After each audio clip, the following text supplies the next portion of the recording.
Sugar के मरीज अचानक से बेहोश क्यों हो जाते हैं और सर ऐसे में क्या करना चाहिए? शुगर अर्थात डायबिटीज़ के मरीज हमारे अस्पतालों में, ओपीडीज में, चिकित्सालयों में प्रायः बेहोशी की अवस्था में लाए जाते हैं। परिवार एकदम हड़बड़ाया होता है, मरीज के मुंह से झाग निकल रहा होता है, वो डीप ब्रीदिंग कर रहा होता है, गहरी सांसें ले रहा होता है और मूर्छित अवस्था में होता है, जगाने पे नहीं जगता।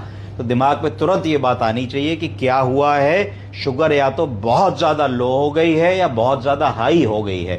90% चांस होता है कि शुगर लो हो गई होगी, इसको हाइपोग्लाइसीमिया कहते हैं। उसके लिए बहुत ही सरल सा टेस्ट है, तुरंत प्रिक मेथड से शुगर कर लीजिए ग्लूकोमीटर से, और अगर उनकी शुगर 50 से कम आई है तो इसका मतलब है कि उनका शुगर कम हो गया है, जिसको हाइपोग्लाइसीमिया कहते हैं। तुरंत हमें क्या करना होगा, एक आईवी लाइन स्टैब्लिश करनी होगी, इंट्रावेनस लाइन स्टैब्लिश करके 25% ग्लूकोज की ड्रिप लगानी होगी।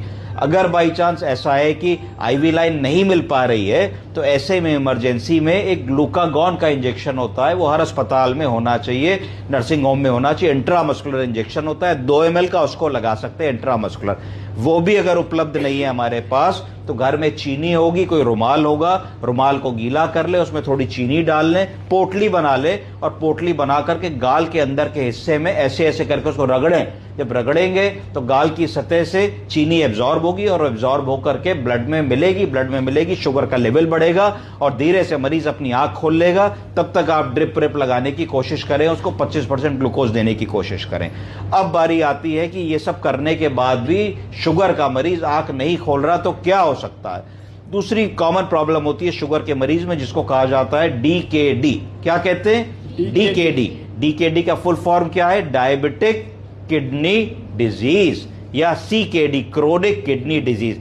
प्रायः शुगर के मरीजों में देखा गया है कि शुगर लंबी बीमारी होती है, 10 साल चलती है, 20 साल चलती है, 30 साल चलती है, 40 साल चलती है, और आदमी कभी कभी स्टेप्स में काम करता है। कभी कभी उसका मन हुआ शुगर कंट्रोल करनी है तो महीने, 2 महीने, 6 महीने, साल भर बहुत सात्विक भोजन खाएगा, मीठा नहीं खाएगा, ब्रेड नहीं खाएगा, टेड फूड नहीं खाएगा, बेकरी प्रोडक्ट्स नहीं खाएगा, जिम जाएगा, फिजिकल एक्टिविटी करेगा, तो फिर वो अपने ढर्रे पे आ जाता है, चावल खाना शुरू कर देगा, आलू खाना शुरू कर देगा।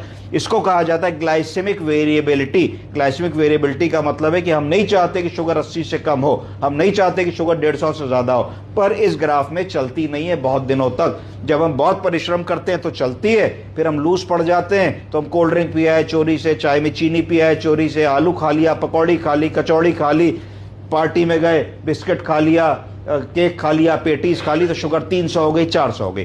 तो ये जो चोट पड़ती है शुगर की बीमारी की हमारी बॉडी के ऊपर, अर्थात किडनियों के ऊपर, ग्लाइसेमिक